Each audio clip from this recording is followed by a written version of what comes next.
সুস্থতা আল্লাহর নেয়ামত। অসুস্থ কি বলে কয়ে আসে?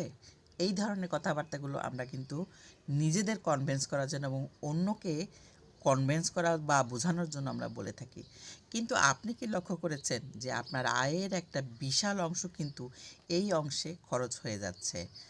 আমরা হয়তো অসুস্থতাকে পুরোপুরি ঠেকাতে না পারলেও কিছুটা হলেও কিন্তু কমিয়ে আনতে পারি কিছু চর্চার মাধ্যমে। আমরা যদি আমাদের ফুড হ্যাবিটটা চেঞ্জ করতে পারি, আমাদের ফুড হ্যাবিটের যে প্রবলেমগুলো আছে, যেই খাদ্যগুলো আমাদের খাওয়া থেকে বিরত থাকা উচিত সেগুলো থেকে বেরিয়ে আসতে পারি, আমরা যদি কিছু ফিজিক্যাল অ্যাক্টিভিটিস আমাদের লাইফে যুক্ত করতে পারি এবং সিজনাল যে ফ্লুগুলো হয় সেই ফ্লু থেকে নিজেকে প্রোটেক্ট করার জন্য আগে থেকে কিছু প্রিপারেশন আমাদের কাছে থাকে, তাহলে কিন্তু আমরা হরহামেশাই নিজেদেরকে একটু হলেও সুস্থ রাখতে পারি এবং আমাদের আর্থিকভাবে ক্ষতিগ্রস্ত হওয়া থেকে নিজেকে কিছুটা হলেও প্রোটেক্ট করতে পারি।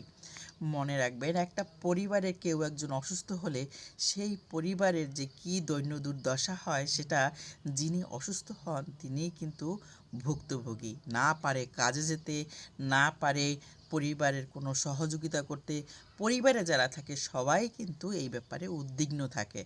সুতরাং আমাদের অন্ততপক্ষে নিজেদের আর্থিকভাবে সুস্থ থাকা এবং মাইন্ডফুলি ভালো থাকার জন্য নিজেদের মধ্যে এই চেঞ্জগুলো আনা অত্যন্ত প্রয়োজন। ধন্যবাদ সবাইকে।